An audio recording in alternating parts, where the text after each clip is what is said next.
Bonjour, bon après-midi et bon début de semaine. Ottawa serre la vis aux étudiants étrangers dans l'espoir de freiner la crise du logement et la crise des loyers également au Canada. Le gouvernement Trudeau qui va réduire de 35 le nombre de permis d'études distribués, octroyés pour la rentrée de 2024.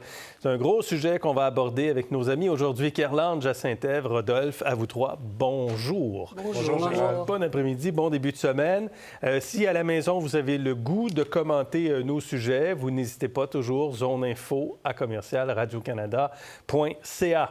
La pression est forte, en tout cas, sur le gouvernement Trudeau depuis quelques jours. Il y a des experts, mais beaucoup de politiciens également qui viennent établir des liens directs entre le niveau d'immigration et la crise du logement. Ce matin, le ministre fédéral de l'Immigration, Mark Miller, a lui-même concédé que le système était devenu hors contrôle. Mais l'impact, puis le motif principal aujourd'hui, c'est d'enrayer un système qui a perdu le contrôle. OK. Je veux juste voir des chiffres pour commencer véritablement ce que ça veut dire quand on parle de hors contrôle.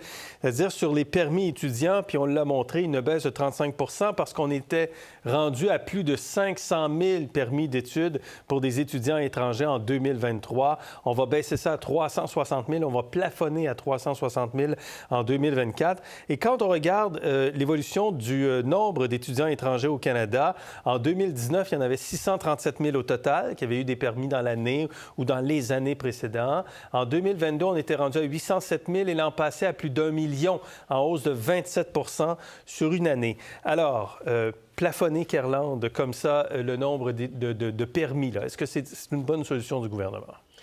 Bon, c'est une solution. Est-ce que c'est la seule ou bien la meilleure? Je ne sais pas. Mais j'ai trouvé quand même assez intelligent de choisir ce groupe de personnes pour limiter, justement. Ils se sont pas attaqués aux immigrants permanents, résidents. Ils ne sont pas attaqués aux immigrants, les travailleurs temporaires, mais plutôt ces étudiants-là qui sont en fait le vache à lait de plusieurs institutions. Puis ça, c'est justement la contrepartie. Ils viennent s'attaquer au gagne-pain de plusieurs universités. C'est sûr qu'il y a les collèges illégaux ou bien qui ne sont pas corrects, là, qui existent, mais c'est pas nécessaire. Je pense qu'il y a une petite partie, mais à peu près 20 n'étudient pas. Ils ont des permis sans étudier. Mais quand même, il y a quand même des grandes institutions qui bénéficient justement de la manne que représentent les quelques milliards de dollars que représentent ces étudiants étrangers-là. Donc, au moins, il a fait le choix pour ne pas se faire attaquer par le patronat, en tout cas. Donc, pour l'instant, il s'attaque, il te montre qu'il fait un geste, il pose un geste sur la question de l'immigration, puisque tout le monde le dit que c'est ça la cause de la crise du logement, ce que je ne suis pas nécessairement d'accord, mais c'était pas ça la question.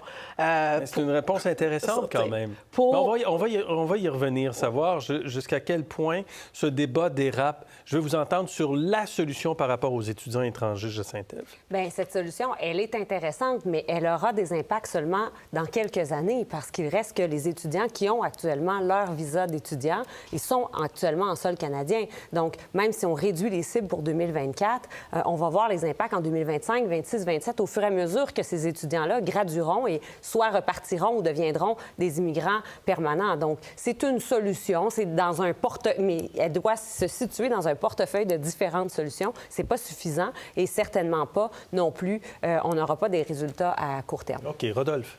Moi, ce que j'ai trouvé très intéressant dans la déclaration du ministre, il a utilisé le mot « hors de contrôle ». Mais qui était au contrôle? C'est lui qui est au contrôle. Il dit la situation est hors de contrôle, donc c'est un aveu d'échec. C'est son propre gouvernement qui a laissé passer toutes ces demandes, qui n'a pas calculé ces demandes de chiffres en termes de ces 3 colonnes de chiffres. Moi, je ne pense que ce n'est que le début, parce qu'il il est obligé d'agir sur les étudiants étrangers, il est obligé d'agir sur les réfugiés. Et moi, je pense que le gouvernement doit absolument remettre des visas, par exemple pour les Mexicains, parce qu'il n'y a aucune justification le fait qu'ils l'ont enlevé en 2016, tandis que c'était une mesure sous le gouvernement Harper. Et aussi, je pense qu'il va continuer à avoir de la pression concernant ces 450 000, voire 500 000 résidents permanents, parce que le gouvernement s'entête à dire on va plafonner, mais ce n'est pas plafonner quand les chiffres étaient à 300 et 400 000, puis qu'on continue à augmenter de 100 000 de plus. La pression vient d'autres politiciens ou la pression vient des données économiques du marché, de la crise du logement? Je pense que ça vient à la fois des données, parce qu'on n'avait pas ce genre d'informations. Moi, je me souviens qu'en 2022, on regardait les chiffres, puis on se disait, les chiffres sont élevés. Le gouvernement disait, c'est du rattrapage, c'était la COVID, il y a des gens qui n'ont pas pu venir, etc. Mais là, quand on a vu 2 données de suite, vous savez, j'ai révisité mes propres notes de 2014 quand j'étais au gouvernement. Vous vous êtes relu. Je me suis relu. Et en 2014, on avait émis un communiqué concernant les étudiants étrangers. C'était un dossier du ministère du Commerce international. Notre cible, le gouvernement Harper, c'était 450 000 étudiants en 2022.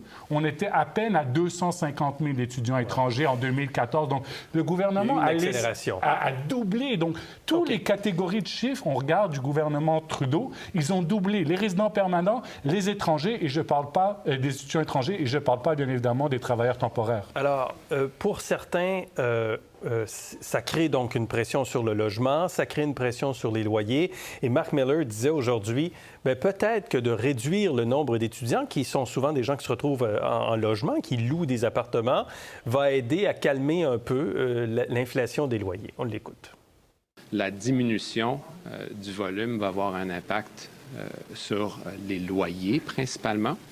Mais ce n'est pas le cas que du jour au lendemain, les prix et l'abordabilité vont être réglés à cause du fait qu'on a réglé ou qu'on a diminué le nombre d'étudiants internationaux qui s'en viennent au Canada. Bon, donc c'est certainement pas une solution magique. Puis pour ajouter à ce que Rodolphe dit, est-ce que ça prend d'autres solutions? Est-ce qu'on doit agir autrement? Est-ce qu'on doit changer l'accueil d'immigrants permanents, non permanents?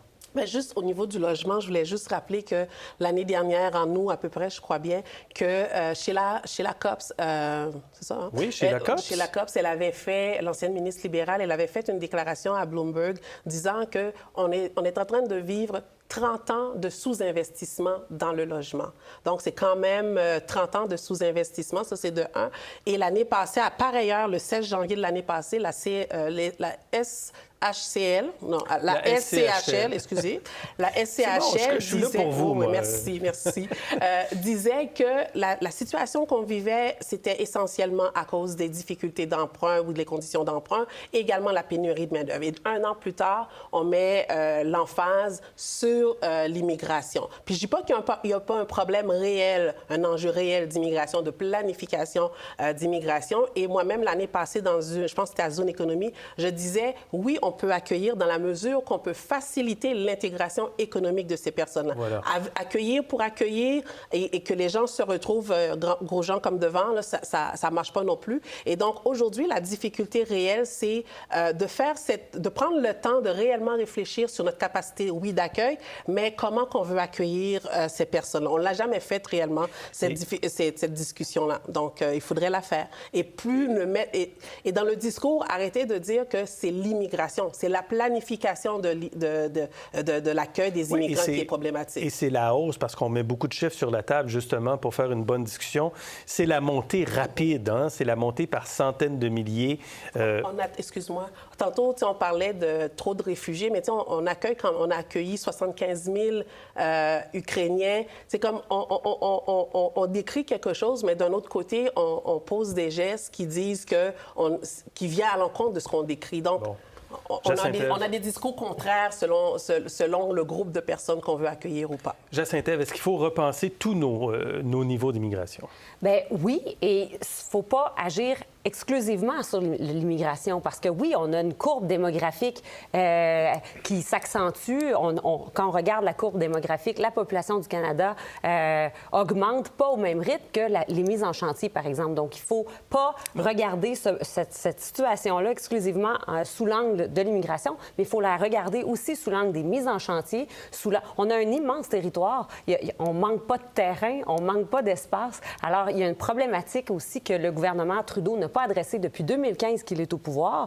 Et là, sous la panique, on se dit, oh mon Dieu, on a perdu le contrôle de l'immigration, mais on a aussi perdu le contrôle des mises en chantier, de la gestion de notre territoire, de la gestion du logement. Juste cette expression « perdu le contrôle de l'immigration », est-ce qu'on a perdu le contrôle de l'immigration? Ou en tout cas, ça a été très, très mal coordonné. J'ai l'impression que la main gauche ne savait pas ce que la main droite faisait parce qu'on a mélangé les trois catégories concernant les travailleurs temporaires, concernant les réfugiés, concernant les résidents permanents. Puis ensuite, qu'on a additionné les trois colonnes de chiffres, on a vu qu'il n'y a aucune justification. Pour voir nos émissions en entier, rendez-vous sur la chaîne Ici RDI.